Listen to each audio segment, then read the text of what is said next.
Welcome to my AP United States Government and Politics Unit 2 review video. This video will review the full unit in a little over an hour. Let's dive in. Unit 2 of AP US Government and Politics is titled Interactions Among Branches of Government. In this unit, we'll dive deeper into how the legislative, executive, and judicial branches of the federal government actually work, both independently and together. In the first lesson, titled Congress, the Senate, and the House of Representatives, we will start our study of the two chambers of Congress, which are the lawmaking bodies of the United States federal government. You'll recall from Unit 1 that these two lawmaking bodies are called the Senate and the House of Representatives, and we vote for representatives to sit in these chambers. These two lawmaking bodies are how American republicanism is realized. Remember, republicanism refers to government that reflects the will of the people. First, we will look at the bicameral design of Congress, which refers to the fact there are two chambers of Congress rather than just one. Then, we'll move on to how the size of each chamber changes the way debate works within the respective chambers. After that, we'll explore how and for how long people are elected into each chamber. Finally, we'll look at the powers of Congress, which describe what Congress is actually allowed to do under the Constitution. Okay, let's pause there for a second. You might be realizing already that there are going to be a lot of ideas and concepts you're going to need to remember. That's why I've made the 4-hour exam-ready playbook, a study and review guide that you can complete while watching the video. Grab it through the link in the description and practice what you're learning while watching, all in just 4 hours. With this guide, it's never too late to prepare for the exam. Now, let's get back to the lesson. Let's start with bicameral design. Bicameral means two chambers. Congress is made up of the Senate and the House of Representatives. The United States has a bicameral design because this was part of a compromise at the Constitutional Convention. Representation in the Senate is based on equal state representation. That means every state, no matter how big or small, gets 2 senators. This gives smaller states the same voice in the Senate as larger ones. Representation in the House is based on population. That means states with more people get more representatives. The idea is to make sure that larger populations get more say in the laws that affect them. By having both types of chambers, bills are only passed if they get widespread approval from both the American people as a whole and the American states. Importantly, a bill must pass both the House and the Senate in order to become the law of the land. Okay, let's move on to membership and debate, which shows how the size of each chamber changes the way debate works. The House of Representatives has 435 members. Because it's so large, debate there is much more formal and structured. There are strict rules about how long someone can talk and who gets to speak. The Senate only has 100 members, so it's more informal. Senators have more freedom to speak for as long as they want, and debate rules are looser. Okay, the next thing we need to know about is congressional terms and elections. This helps explain how Congress changes over time and why the Senate feels more stable than the House. Essentially, senators serve 6-year terms, but only 1/3 of the Senate is elected every 2 years. That means the Senate never changes completely all at once. It creates what's called a continuous body. On the other hand, House members serve 2-year terms. That means the entire House is up for election every 2 years. Because of this, the House changes much more quickly and is often more responsive to current public opinion. Furthermore, because elections happen every 2 years in the House, control over this chamber can swing between Democrat and Republican much more quickly. In the Senate, where members serve 6-year terms, party control changes more slowly. Finally, let's look at the powers of Congress, which help us understand what Congress can actually do under the Constitution. For this AP course, you need to know about 7 powers of Congress: budget and taxation, war and military funding, naturalization rules, commerce regulation, court creation, the necessary and proper clause, and oversight of the executive. Budget and taxation powers let Congress pass a federal budget, raise revenue through taxes, borrow money, and create currency. This is how Congress funds everything the government does. War and military funding means Congress can declare war and provide money for the armed forces. Even though the president is commander-in-chief, only Congress can decide to go to war. Naturalization rules let Congress decide how immigrants can become U.S. citizens. These rules are important because they affect who can fully participate in American society. Commerce regulation means Congress can control trade between states and with foreign countries. This helps keep the economy fair and connected across the country. Court creation gives Congress the power to create federal courts. The Constitution created the Supreme Court, but the rest of the courts are established by Congress. The Necessary and Proper Clause, which we discussed in the previous unit, lets Congress make laws related to its other powers even if those laws aren't specifically written in the Constitution. For example, since the Constitution gives Congress the power to create an army, it can also pass laws about building military bases and training soldiers, even though those details aren't directly mentioned in the Constitution. Oversight of the executive means Congress can monitor how federal agencies and the president carry out laws. If Congress is unhappy with how the president and his or her agencies are performing, Congress can decide to impeach them with a majority vote in the House, and even remove them from office with a 2/3 vote in the Senate. This is one way Congress checks the power of the executive branch. Okay, that brings us to the end of the first lesson in Unit 2. On the screen now are the key terms from this lesson. If you're following along with the study guide and free response question mastery playbook, check your answers for this section using the answer key before moving on. And when you're ready, we'll dive right into Topic 2.2. This lesson is about how a bill becomes a law in Congress. This process can seem complicated, but it actually follows a clear path from an idea to a law that applies to the whole country. Here are the steps we'll go through. First is the birth of the bill. Second is the committee work, which refers to small groups in each chamber who get to work writing and improving the bill. Third is the debate and vote, when all members of Congress get to have their say. And fourth is the conference committee, where both chambers make sure they've agreed on the exact wording of the bill. Once we've covered those 4 steps, we'll also have a look at some unique laws for budgetary bills, which are bills about spending money, and we'll have a look at some sneaky legislative tactics used to ensure bills get passed. Let's dive into Step 1, where bills begin. Every law in the United States starts as a bill, not a law. A bill is just a proposal. It's something that a member of Congress wants to turn into law. Bills can start in either chamber of Congress, the House of Representatives, or the Senate. The only exception is revenue bills, which must start in the House because they deal with taxes and money raised by the government. Once a bill is introduced, it doesn't go straight to a vote of all the members of the House or Senate. Instead, it's sent to a committee that focuses on the bill's topic. For example, if the bill is about schools, it will get sent to an education committee. A committee is made up of members of Congress. These members hold hearings where they invite members of the public and experts to give input, debate the details, and make changes to the bill in a process called markup. The majority political party controls who leads each committee. The committee leadership helps decide which bills get serious attention and which ones don't. So, being in the majority party is very powerful.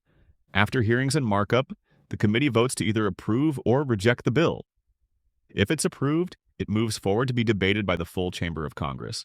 Now we're up to Step 3, where debating and voting takes place in both the House and Senate. The 2 chambers handle this part differently. In the House of Representatives, debate time is tightly controlled because there are so many members. A group called the House Rules Committee sets the guidelines and rules for debate, while the Speaker of the House, who's the person who sits in the middle and holds the gavel, and is elected by a majority of members of the chamber, leads debate and helps decide what gets discussed. After debate, the House votes on the bill. Sometimes the House will meet as the committee of the whole. This occurs when the bill goes straight to a debate of all the members of the chamber. This is a way to move through bills faster and have a more open discussion. There's also something called a discharge petition, which allows members to bring a bill to the floor even if leadership doesn't want it debated, so long as they can get a majority of sitting House members to support them. This is rare because leadership closely controls and manages the majority party to prevent rogue bills from being passed. Now let's look at how the Senate handles voting on bills. Here, things are a little looser. Bills usually come to the floor through unanimous consent, meaning every senator agrees to start debate. But there are a few ways senators can try to delay the progress of a bill. One method is placing a hold. In this method, any senator can ask to delay debate on a bill. The leader may allow this for a short time, but it doesn't permanently prevent debate. If placing a hold fails, a senator can use a filibuster. This is when they stand up in the Senate and keep talking, sometimes day and night, to delay or block a vote. The only way to stop a filibuster is through cloture, which takes a 3/5 vote of the Senate, meaning it requires 60 votes.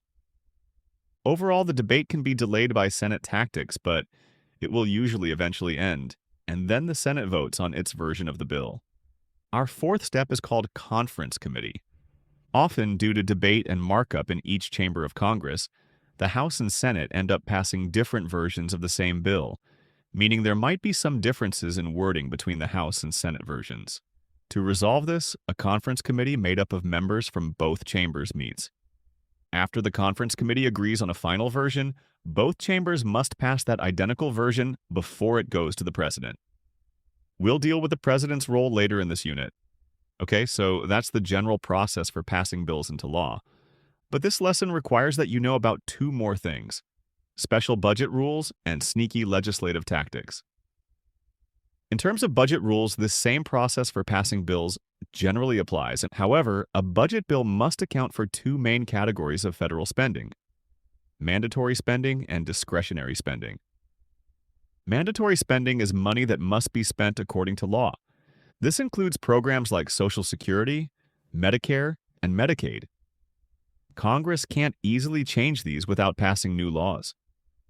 Discretionary spending is money Congress decides on each year. This includes areas like defense, education, and infrastructure. It's more flexible than mandatory spending, but can be affected by changes in the economy or politics. As more money is locked into mandatory spending, there's less left for discretionary programs, unless Congress raises taxes or allows the deficit to grow. Lastly, let's look at the legislative tactics that can be used to move a bill through Congress. These are pork barrel legislation and log rolling. Pork barrel legislation is when funding for a local project is added into a larger bill. It helps members win support back home by delivering visible benefits to their district or state. It often leads to excessive spending on politicians' pet projects that are not related to a bill and may not necessarily in the national interest, but are passed in order to get the votes required to pass major national bills. Log rolling is when lawmakers trade votes. One member agrees to support another's bill in exchange for support on their own. Both pork barrel legislation and log rolling are controversial because they involve politicians trading the power of their vote to progress their own niche interests rather than voting on each bill based on its own merits. Okay, that brings us to the end of our lesson on how a bill becomes law. On the screen now are the key terms from this lesson. If you're following along with the study guide and free response question mastery playbook, check your answers for this section using the answer key before moving on. And when you're ready, we'll dive right into topic 2.3. In this lesson, we will explore how partisanship in Congress, meaning the split between the two main parties, Republican and Democrat, influences how the Congress works. First, we will look at how conflict between Republicans and Democrats often causes Congress to grind to a halt. Then, we'll examine how the party in power often has the ability to redraw congressional districts in a way that benefits them. Next, we'll explore what happens when the presidency and Congress are controlled by different parties. And finally, we'll look at the different ways members of Congress think about their responsibility to the people who elected them. Let's start with how deep party conflict affects what Congress can get done. This includes three important ideas: partisan voting, polarization, and gridlock. Partisan voting happens when most lawmakers in each party vote the same way on a bill or issue. Instead of deciding based on the details of the policy or the needs of their voters, they often vote to match their party's position. This kind of loyalty can help parties stay united, but it also means fewer people are willing to cross party lines to find common ground. Polarization is when the two major political parties grow further apart in their beliefs. This isn't just disagreement. It's a shift where both sides become more extreme and less willing to work together. As a result, the number of moderate voices in Congress shrinks and debates become more heated and less productive. Gridlock happens when the two main political parties disagree so much that Congress can't pass any bills. For example, the minority party in the Senate may filibuster attempts at passing a budget. When members of Congress refuse to compromise, sometimes the government even shuts down, meaning many government offices close and federal workers temporarily stop getting paid. Okay, let's move on to how unfairly drawing district lines undermines democracy. This is a process called gerrymandering. Gerrymandering happens when the people in charge of drawing voting districts shape the boundaries to help one political party or group. Here, politicians look at the voting patterns of neighborhoods and groups neighborhoods in a way that will increase the chances that the dominant political party wins. Two tactics that demonstrate gerrymandering are packing and cracking. Packing happens when mapmakers group as many voters from the opposing party as possible into a small number of districts. By doing this, those voters win in their packed districts, but are more likely to lose everywhere else. For example, if most of one party's voters are crammed into two districts, they might win those two by large margins, but then lose all the other surrounding districts narrowly. Cracking happens when mapmakers split groups of similar voters across many districts, so they can't form a majority anywhere. For example, a city with lots of minority voters could be divided among several districts, making it hard for them to elect someone who speaks for their community. Court challenges have tried to limit the most extreme forms of gerrymandering. In some cases, the Supreme Court has said that redistricting plans may be unconstitutional if they violate the Equal Protection Clause, which guarantees fairness under the law. However, the court has also said that it won't always intervene in these political disputes, leaving many questionable maps in place. Now let's look at what happens when the presidency and Congress are controlled by different parties. This situation is called divided government. Here's a hypothetical example. Voters might choose a Democratic president but elect a Republican Congress. When that happens, each side may try to block the other's agenda. Instead of cooperation, there's often more fighting and fewer major policies passed. Appointment conflicts are also common during divided government. Presidents need the Senate to confirm people they choose for key roles, like cabinet secretaries or federal judges. When the Senate is controlled by the opposite party, they might slow down or block these appointments as a way to weaken the president's influence or delay action. Another effect of divided government is a period of time called the lame duck period. Lame duck periods happen after a new president has been elected, but the old president is still in office. During this time, Congress, especially if it's from the other party, may refuse to work with the outgoing president. They might ignore nominations, reject new policies, or simply wait for the new administration to take over. This creates even more gridlock and frustration. Finally, let's look at the different ways members of Congress think about their responsibility to the people who elected them. There are three common role conceptions: the trustee model, the delegate model, and the politico model. Let's look at each one. The trustee model is based on the idea that representatives were chosen for their knowledge and ability to make good decisions. Lawmakers using this model believe they should vote based on what they think is best, even if it goes against what their voters want in the moment. They see themselves as leaders who are trusted to do the right thing. The delegate model takes the opposite view.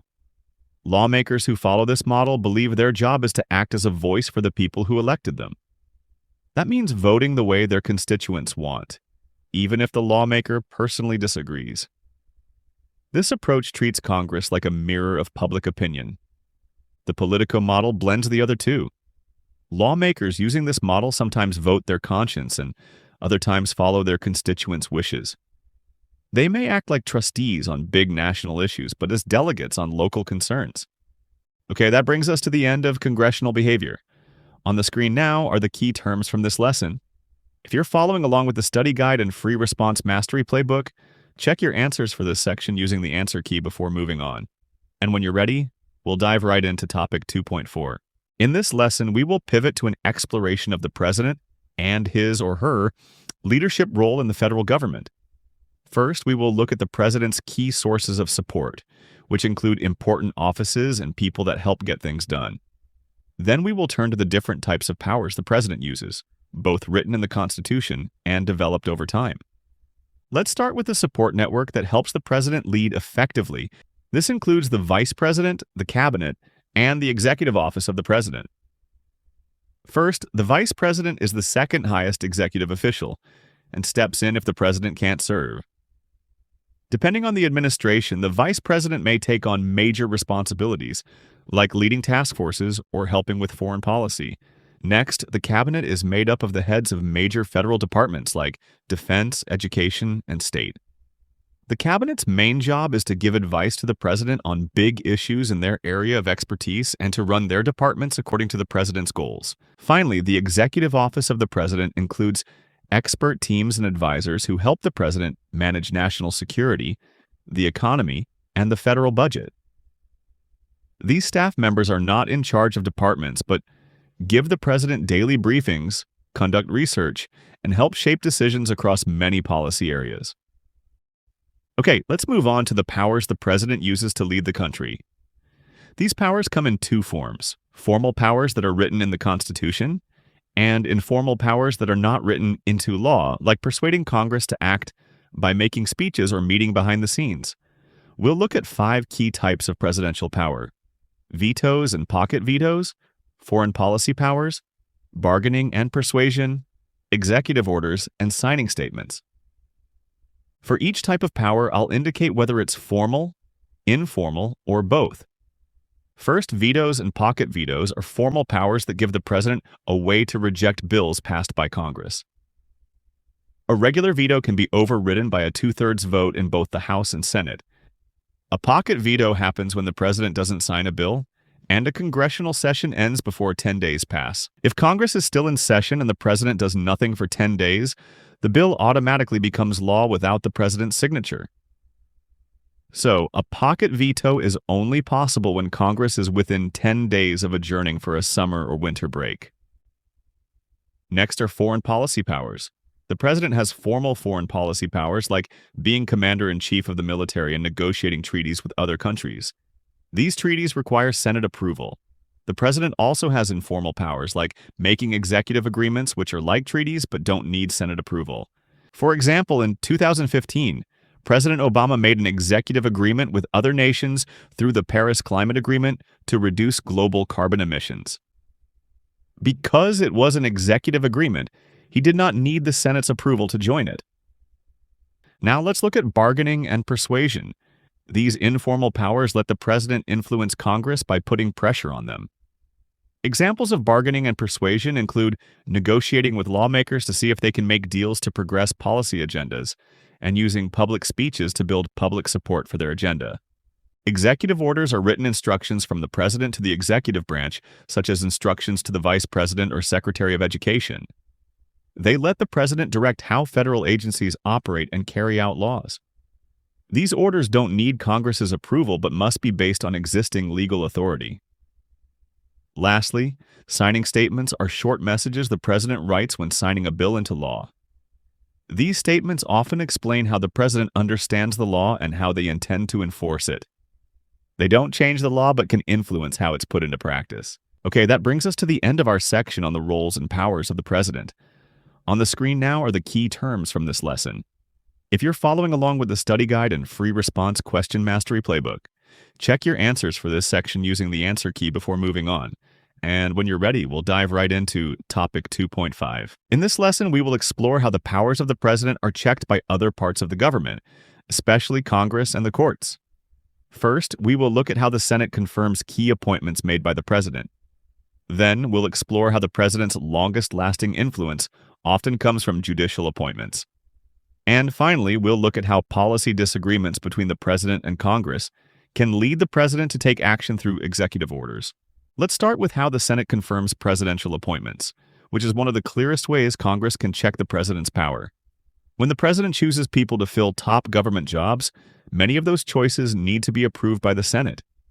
This process gives senators a say in whether those individuals are qualified and appropriate for the position. There are 4 main types of presidential appointments that require Senate confirmation. These include cabinet members, ambassadors, officials in the executive office of the president, and federal judges. Let's take a closer look at each one.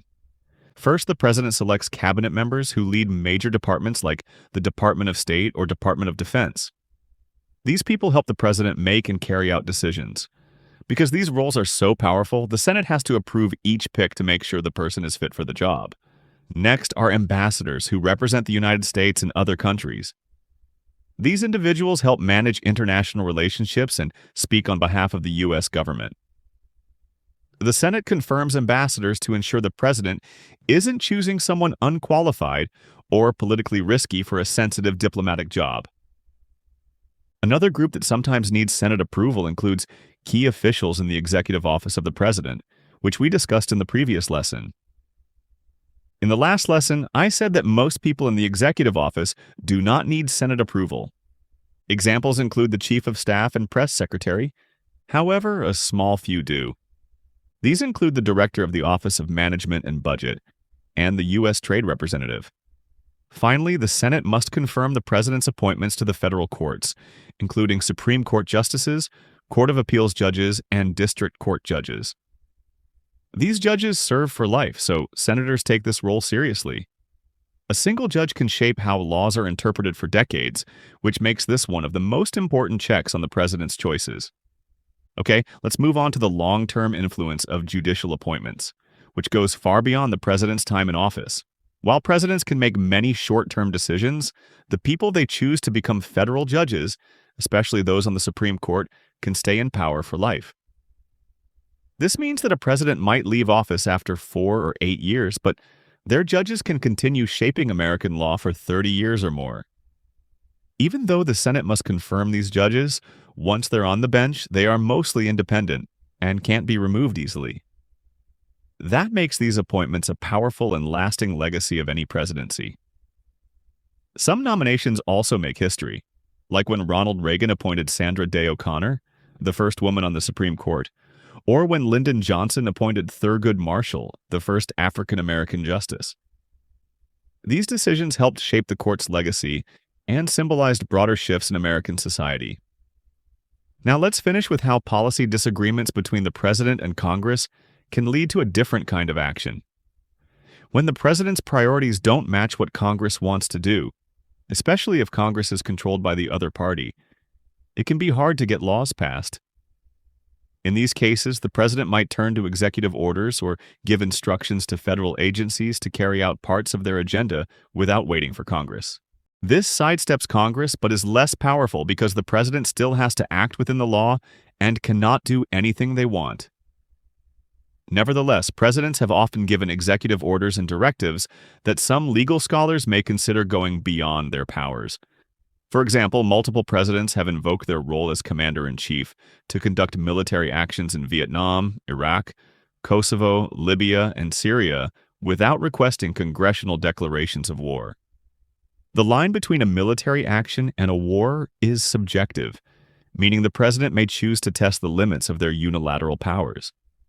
This is a good place to end the current lesson because the next lesson dives deeper into debates about the limits of presidential power. As usual, if you're following along with the study guide and free response mastery playbook, check your answers for this lesson using the answer key before moving on. And when you're ready, we'll dive right into topic 2.6. In this lesson, we will explore the growth of presidential power over time and how Americans have responded to it. First, we will look at why the framers believed a strong executive was necessary by examining Federalist number 70. Then we'll look at how the 22nd Amendment tried to limit presidential power. And finally, we'll explore views on presidential power, which include both a belief in limiting presidential power and a belief in expanding it under certain conditions. Let's start with Federalist number 70, which helps us understand why the Constitution created a single president instead of a group of leaders. This essay, written by Alexander Hamilton, argued that a strong executive branch led by one person was crucial to protect the nation, keep the government running smoothly, and defend people's rights. Hamilton believed that one president could act more quickly and decisively than a group, which would make the government more effective in times of crisis or conflict. Okay, let's move on to the 22nd Amendment, which shows that not everyone was comfortable with the idea of unlimited presidential power. This amendment was passed after Franklin D. Roosevelt was elected 4 times, which worried some Americans. They feared that staying in power too long could lead to abuse. The amendment limited future presidents to 2 terms in office. This change reflected a growing concern that, while a strong president is important, there must also be limits to prevent too much power from gathering in one person's hands. Now let's take a look at views on presidential power, which are still debated today. These views fall into 2 broad categories. the limited power view and the expansive power view. Let's walk through both now. The limited power view is the belief that the president should only use powers that are clearly stated in the Constitution or directly given by Congress. People who hold this view worry that if presidents take too much power, it could threaten democracy and upset the balance between branches of government. They usually criticize actions like using executive orders to make big policy changes or taking military actions without congressional approval. The expansive power view is the belief that the president should have flexibility to act quickly, especially in times of crisis or national emergency. Supporters of this view say that modern presidents face problems the framers couldn't have imagined, like cyber threats or global pandemics, and need more tools to respond. They argue that strong leadership often requires acting without waiting for Congress, and that being bold doesn't always mean overstepping limits. It can mean getting things done when time is short. Okay, that brings us to the end of our section on the expansion of presidential power. On the screen now are the key terms from this lesson. If you're following along with the study guide, check your answers for this section using the answer key before moving on. And when you're ready, we'll dive right into topic 2.7. In this lesson, we will explore how presidents use communication tools to shape public opinion and influence the national agenda. First, we will look at how modern technology has changed the way presidents communicate with the public. Then we will examine how media platforms like the State of the Union and the bully pulpit are used to set the agenda and highlight key policy issues. Let's start with how modern technology has changed presidential communication. This has made it easier for presidents to bypass traditional news filters and speak directly to voters. To understand this better, we'll break it into two parts: social media and rapid response. First, let's talk about social media. Social media platforms like Twitter and Instagram have allowed presidents to communicate directly with millions of people in seconds. These platforms make it easier to share short, powerful messages without needing approval from news outlets. While this direct contact helps the president connect with supporters, it can also lead to controversy if the message is rushed or poorly worded. Now let's look at rapid response. Thanks to technology, presidents no longer have to wait for a press conference or newspaper article to react to breaking news. They can respond almost immediately through social media, official statements, or live video. This allows them to shape the conversation quickly and stay in control of the narrative. However, this speed can also lead to mistakes if the response is made before all the facts are known. Okay, let's move on to how presidents use media platforms to set the agenda and influence what the public sees as important. We'll focus on two tools they often use: the State of the Union and the bully pulpit. Let's start with the State of the Union. This is a yearly speech that the president gives to Congress and the American people, broadcast live on national television. It's a formal opportunity for the president to talk about what the government has done and what still needs to be done. Because so many people watch it, the president can use this moment to push certain policies, praise achievements, or challenge opponents. What the president talks about in the State of the Union often becomes a key part of the national debate. Now let's look at the bully pulpit. The phrase bully pulpit means using the power of the presidency to get attention and promote an agenda. It doesn't mean yelling at people. It comes from an old use of the word bully, meaning excellent. The idea is that because the president is always in the spotlight, they have a strong platform to speak from. A classic example is President Ronald Reagan's televised address to the nation on federal tax reduction in 1981. By speaking directly to Americans in their living rooms, Reagan used television to make a strong case for his economic policies. This moment showed how modern media could be used as a powerful tool to build public support and move a national policy agenda forward. Okay, that brings us to the end of our lesson on how presidents communicate with the public and use media to set the national agenda. On the screen now are the key terms from this lesson. If you're following along with the study guide and free response question playbook, check your answers for this section using the answer key before moving on. And when you're ready, we'll dive right into topic 2.8. So far in this unit, we've explored the Congressional Branch and the Executive Branch. Now we'll move on to the third branch of the federal government, known as the Judicial Branch. This branch includes the courts and its judges.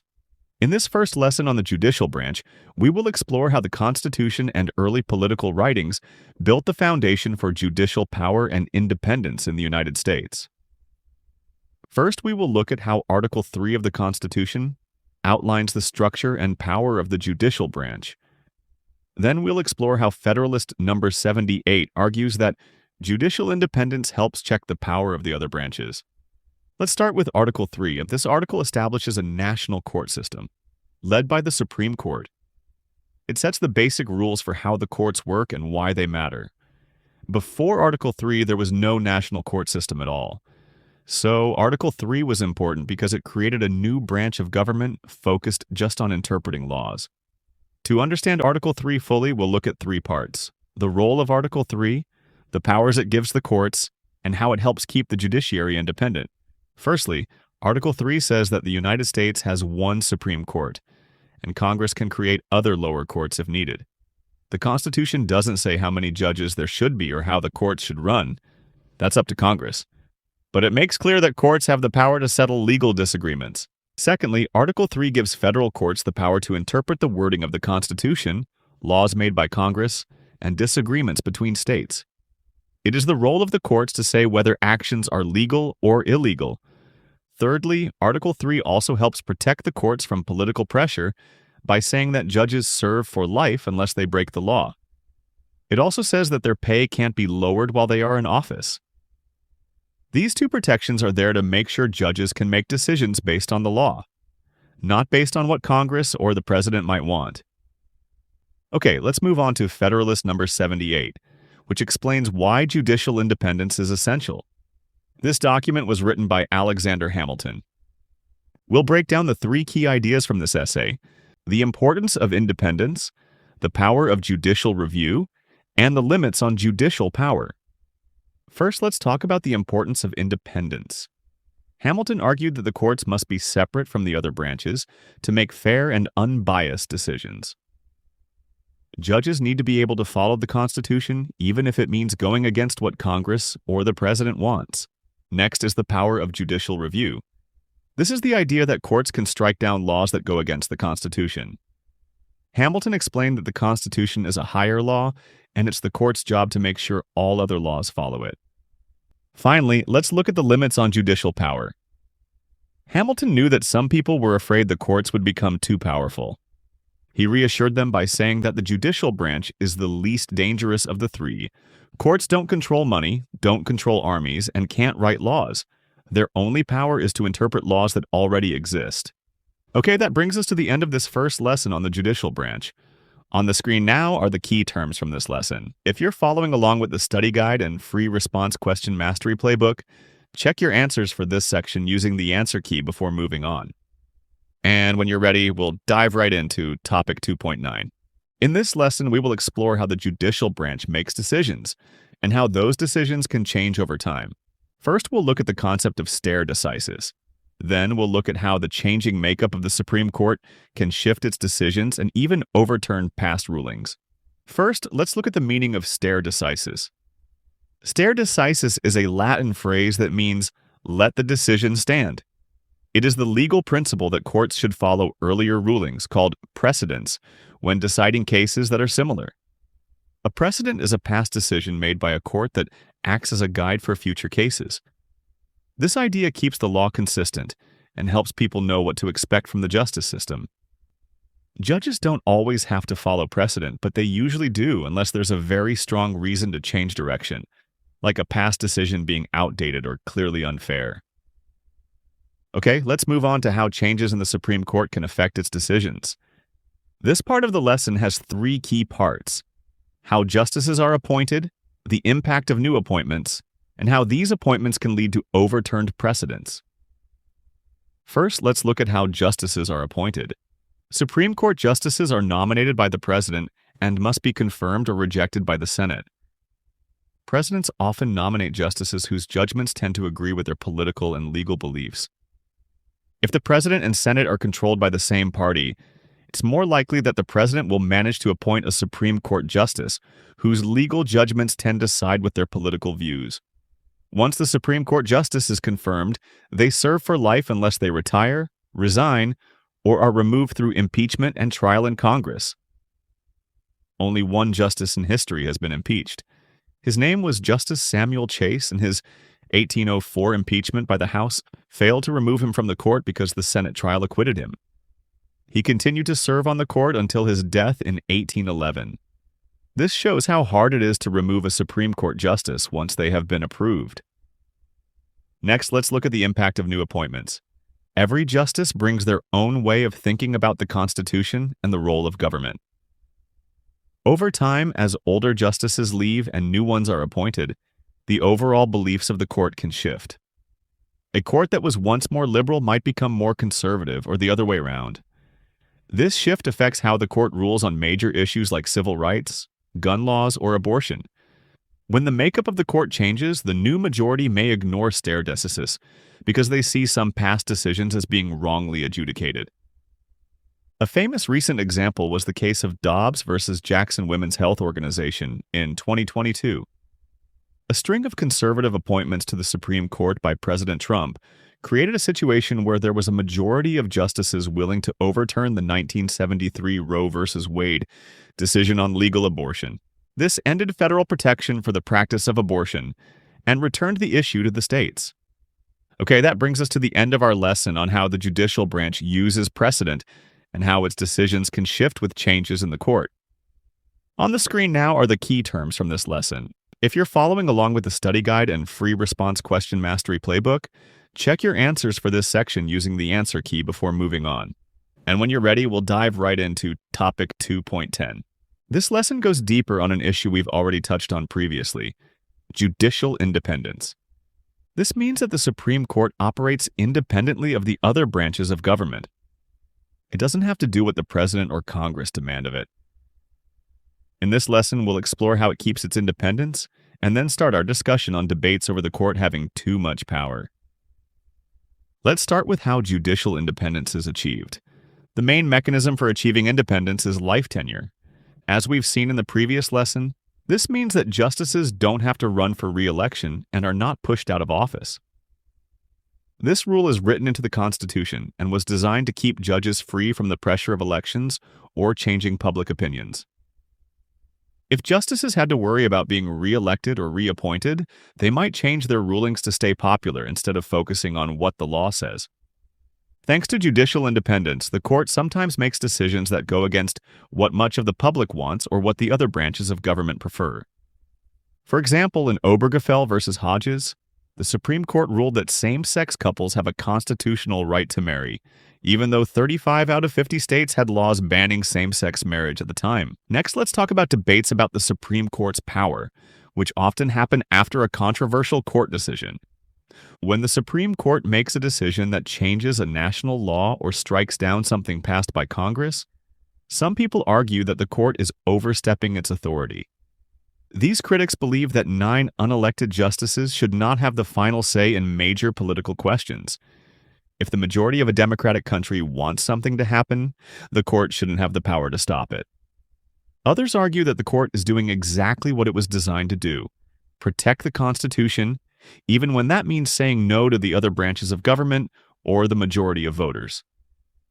That's where this lesson ends, but the next lesson is going to dive deeper into debates about the power of the judicial branch and how other branches of government have made strides to limit the Supreme Court's power. If you're following along with the study guide and free response question mastery playbook, check your answers for this section using the answer key before moving on. And when you're ready, we'll dive right into topic 2.11. In this lesson, we will explore how the power of the Supreme Court can be limited or challenged in a democratic system. First, we will look at the ongoing debate over how judicial review should be used by the court. Then we'll examine the formal ways that the other branches, and even the states, can place limits on the court's power. Let's start with the debate over judicial review. Judicial review is the power of the court to strike down laws or government actions that it finds unconstitutional. But not everyone agrees on how often or how boldly the court should use this power. There are 2 main views here: judicial activism and judicial restraint. Let's look at both. We'll begin with judicial activism. Judicial activism is the belief that the courts should not be afraid to use judicial review to strike down laws or executive actions. even if doing so means changing how we've interpreted the Constitution in the past.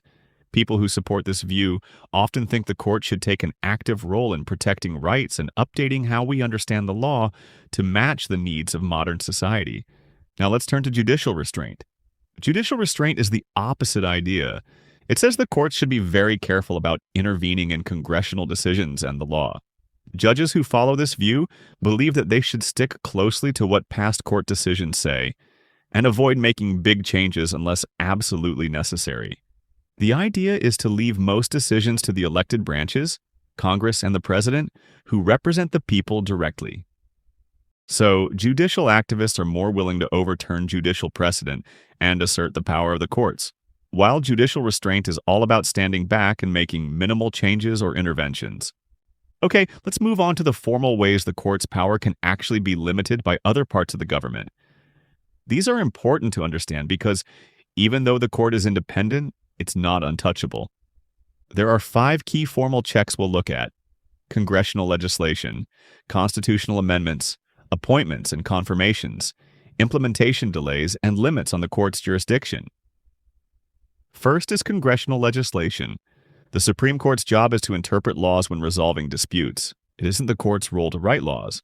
But sometimes the court interprets a law in a way that Congress doesn't like. In response, Congress can make changes to the wording of their laws, so the Supreme Court is compelled to interpret the laws in the way Congress desires. Here's an example. Let's say Congress passes a law. Later, the Supreme Court interprets the law in a way Congress didn't intend or doesn't like. Congress can then turn around and rewrite the law to make it clearer. Now, the Supreme Court is compelled to interpret it in the way Congress intended. In this way, Congress can use its power to write laws in a way that prevents the Supreme Court from making rulings that Congress doesn't like. Of course, Congress can't write laws that conflict with the Constitution, so this check only works for laws within Congress's power, not constitutional laws. If anyone wanted to force the Supreme Court to reinterpret the Constitution, they might need to do something more drastic, like pass constitutional amendments. This would require enough lawmakers and states to agree, and it's a high bar. This is rare, but it has happened before. Here's an example. In the Dred Scott v. Sanford decision of 1857, the Supreme Court ruled that enslaved people were not citizens and had no rights under the Constitution. 9 years later, the 14th Amendment was passed, which overturned Dred Scott by adding new text to the Constitution. Among other provisions, this included citizenship to all persons born or naturalized in the United States, including formerly enslaved people. As a result, the Supreme Court was compelled to recognize the rights of former slaves. A third way to limit the power of the Supreme Court is the appointments and confirmations process. You already know about this from the previous lesson, so I'll be really brief. The President nominates justices to the court, and the Senate confirms them. Over time, these appointments can shift the ideological balance of the court, leading to new approaches to interpreting the Constitution. Fourth is implementation delays. Even if the court makes a ruling, it doesn't control how that ruling is carried out. Sometimes presidents or states drag their feet or refuse to act at all, delaying the effect of the court's decision. This happened after Brown v. Board of Education, which ruled that racial segregation in public schools was unconstitutional. Some states resisted the ruling and were very slow to integrate schools. Fifth and finally is jurisdiction stripping. Congress can pass laws that prevent the court from hearing certain types of cases by removing its jurisdiction. Basically, Congress can't stop the Supreme Court from hearing cases about the Constitution, but it can limit what kinds of other cases the court is allowed to hear. Okay, that brings us to the end of our lesson on how the power of the Supreme Court can be checked and limited. On the screen now are the key terms from this lesson. If you're following along with the study guide and free response question mastery playbook, check your answers for this section using the answer key before moving on. And when you're ready, we'll dive right into topic 2.12. In this lesson, we will pivot to an exploration of the federal bureaucracy and its role in government. The federal bureaucracy refers to the many departments and agencies that put into action federal laws and policies, like the Department of Education, the Department of State, and the Department of Agriculture, among many others. The bureaucracy is part of the executive branch of government. The president is at the head, and he appoints high-level executives like the Secretary of Education, Federal Trade Commissioner, and Postmaster General to oversee each organization within the bureaucracy. Underneath this are the organizations themselves, which include departments and agencies, and commissions and government corporations. Departments and agencies are the biggest parts of the bureaucracy. Departments focus on a broad area of government responsibility. Inside those departments are agencies, such as the FBI within the Department of Justice, that carry out more specific tasks and programs. Commissions and corporations are different. Commissions, like the Federal Trade Commission, are independent, meaning the president doesn't directly tell them what to do, and often regulate parts of the economy, like business practices. Government corporations, like the United States Postal Service, work more like businesses. They provide services that people use but are owned by the government. Okay, now you know the overall structure of the bureaucracy. We can talk about its powers and how people are hired into these positions. There are 5 major ways the bureaucracy implements policy: writing rules, issuing fines, testifying to Congress, forming iron triangles, and forming issue networks. Let's take a look at each of these one by one. Writing and enforcing rules is one of the most important things bureaucrats do. When Congress passes a law, it usually leaves out the details. Bureaucratic agencies fill in those details by writing rules about how the law will work in real life. Then, they enforce those rules by making sure people and businesses follow them. For example, in 1970, Congress passed a major update to the Clean Air Act to reduce pollution. But the problem was that the law didn't say exactly how much pollution factories could release, so the Environmental Protection Agency had to use the Clean Air Act as a guideline, but write in the specific rules that set the limits. Next is issuing fines. If someone breaks the rules, like a company polluting more than it's allowed to, agencies like the Environmental Protection Agency can fine them. This gives bureaucrats power to hold people and organizations accountable. Testifying to Congress means that bureaucrats may be asked to appear before congressional committees to explain how programs are working, what problems they're facing, or what new policies might help. This keeps them connected to lawmakers and gives Congress a way to keep an eye on how policies are being implemented. Iron triangles are strong relationships between 3 groups: a congressional committee, a bureaucratic agency, and an interest group. These 3 groups work together to support and shape policy in a specific area, like agriculture or healthcare. Bureaucracies form these groups to try to get better results for the sector they regulate. For example, in the 1950s, the Department of Agriculture, Congress's agriculture committees, and farmers' groups like the American Farm Bureau worked together to pass farm bills that gave subsidies to farmers. Issue networks are looser than iron triangles, but for bureaucracies, they have the same purpose. Issue networks are temporary coalitions of people, like experts, interest groups, journalists, and agency officials who come together around a specific issue. They form to achieve policy improvements, and once the issue fades, the network usually dissolves. Okay, let's move on to how people are hired into the bureaucracy, which helps explain why some bureaucrats are highly professional and others may be politically connected. There are 2 main ways to get a job in the bureaucracy: through the merit system or through political patronage. Let's take a closer look at each. A merit system is a system where people are hired because of their qualifications, skills, and experience. They have to pass exams or meet certain criteria to get the job. This helps ensure that bureaucrats are professional, specialized, and politically neutral. Political patronage is when someone gets a bureaucratic job because of their political connections or loyalty, rather than their experience or ability. Okay, that brings us to the end of our lesson on how the federal bureaucracy carries out the work of government. On the screen now are the key terms from this lesson. If you're following along with the study guide and free response question mastery playbook, check your answers for this section using the answer key before moving on. And when you're ready, we'll dive right into Topic 2.13. In this lesson, we will explore how federal agencies make decisions and set rules in the United States government. First, we will look at how the bureaucracy uses discretion to carry out policies. Then we will examine how these agencies create specific rules through their rulemaking authority. And finally, we'll explore examples of real federal agencies that use these powers every day. Let's start with how the bureaucracy uses discretion to carry out laws. Bureaucratic discretion means that federal agencies have the ability to make choices about how they carry out laws passed by Congress. This idea was already covered in the previous lesson, so I'll be brief while making sure I stick to the AP course curriculum for each lesson. Congress often writes laws in broad terms, so agencies must figure out the details. For example, if Congress passes a law saying that air should be kept clean, it doesn't say exactly what clean means or how to enforce it. An agency like the Environmental Protection Agency then gets to decide the specific steps needed to follow that law. Okay, let's move on to the rulemaking authority of federal agencies. Rulemaking authority means that agencies not only carry out laws, but also write the rules that explain how those laws will be followed. These rules have the force of law, even though they weren't passed by Congress. Agencies go through a rulemaking process that often includes research, expert input, and public comments. Once a rule is finalized, it must be followed just like a law passed by Congress. For example, the Department of Transportation might write rules about how many hours truck drivers can work to keep roads safe. Okay, let's move on to some of the real federal agencies that use discretion and rulemaking to influence public policy. Let's take a look at 7 examples.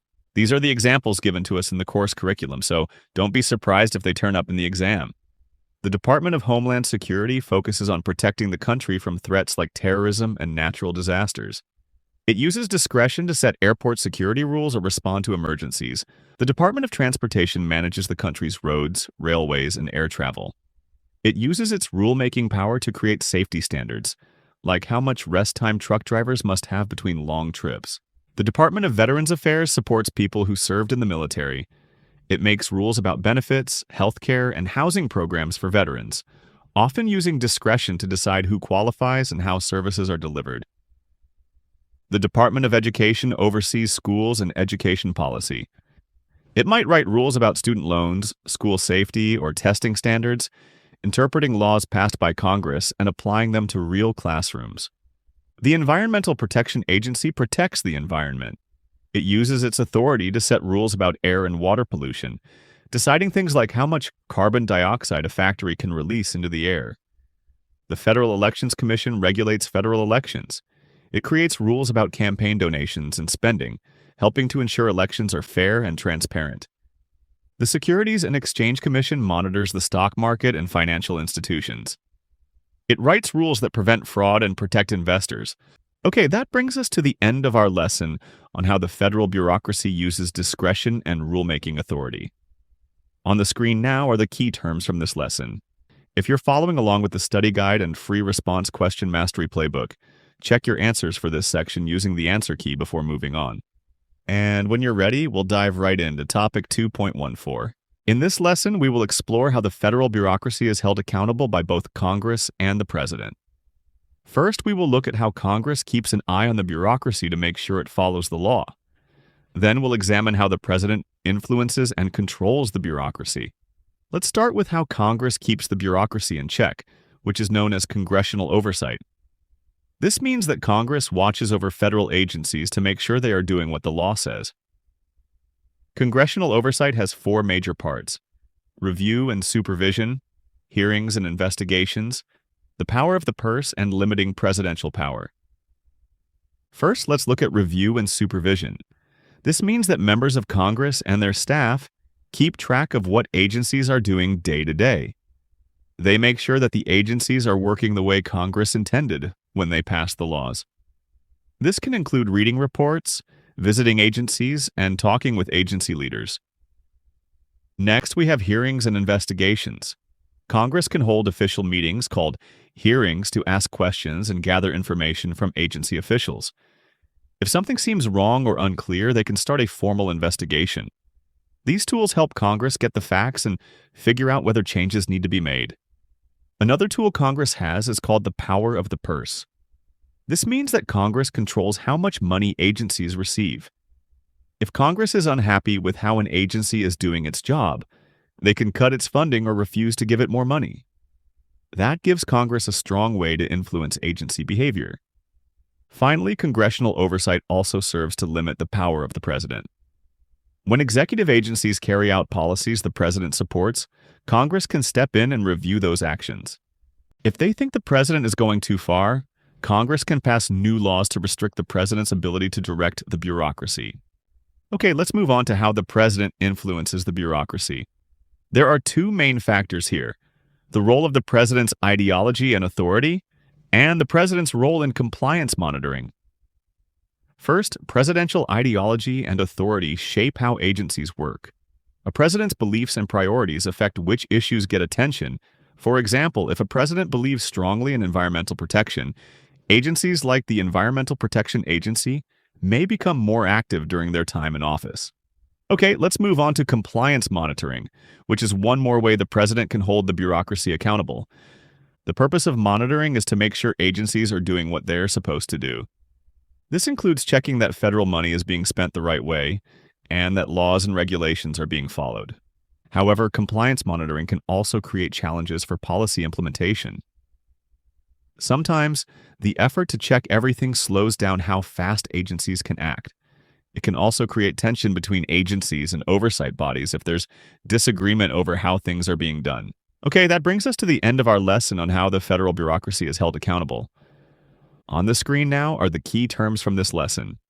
If you're following along with the study guide and free response question mastery playbook, check your answers for this section using the answer key before moving on.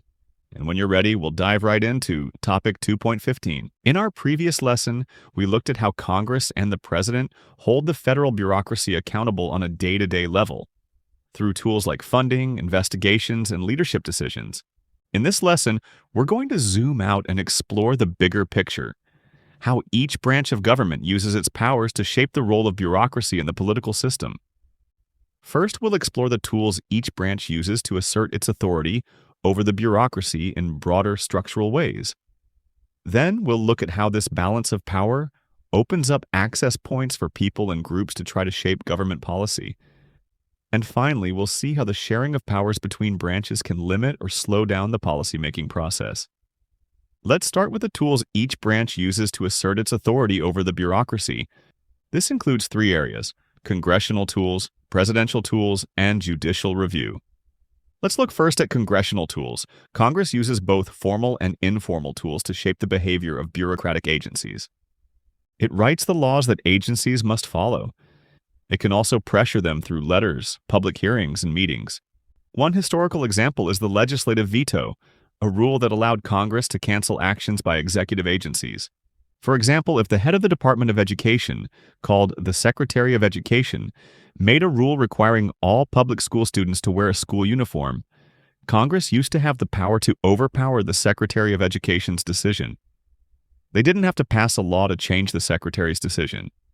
They could veto the Secretary's decision with a simple vote on the issue called a resolution of disapproval.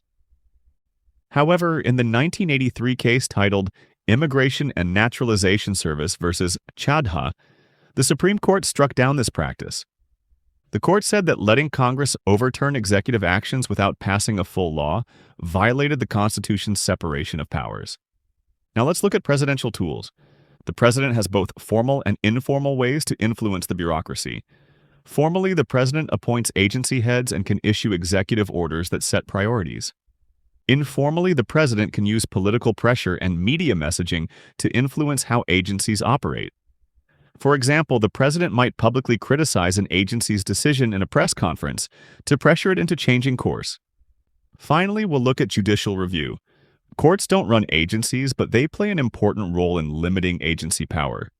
When someone challenges a bureaucratic decision, judges can rule on whether that agency stayed within its legal boundaries. If a court finds that an agency overstepped or violated the Constitution, it can strike down the agency's action. This keeps agencies in check and reinforces legal accountability without interfering in daily operations.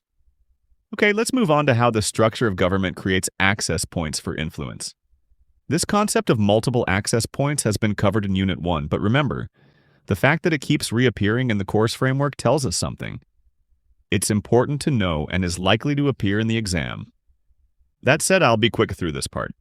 Essentially, because power is divided between three branches, there are many ways for individuals and groups to influence how policy is made. These are called access points. People might contact their representatives in Congress, try to meet with executive agencies, or even bring a lawsuit to challenge a policy. This open structure means that policymaking isn't locked behind a single door. It has multiple entrances. Okay, let's move on to how policymaking is constrained by shared powers. We've already seen that the branches of government are designed to check each other's power. This tends to slow down the bureaucracy. For example, Congress can pass a bill intended to change policy, but the president can veto it. Similarly, the president can issue an executive order to the bureaucracy, but the courts can rule it unconstitutional. These constraints often make it harder to achieve policy goals. Sometimes this results in gridlock, where important policies get stuck because the branches can't agree. Okay, that brings us to the end of our lesson on how the branches of government influence and limit public policy. On the screen now are the key terms from this lesson. This also marks the end of Unit 2. You've now got all the key information you need from this unit. Make sure you've completed both the study guide and the free response mastery playbook for this unit. The FRQ practice questions will go beyond helping you to memorize the information. They'll get you ready for exam-style questions, which will help you prepare for the exam. And when you're ready, we'll dive straight into Unit 3.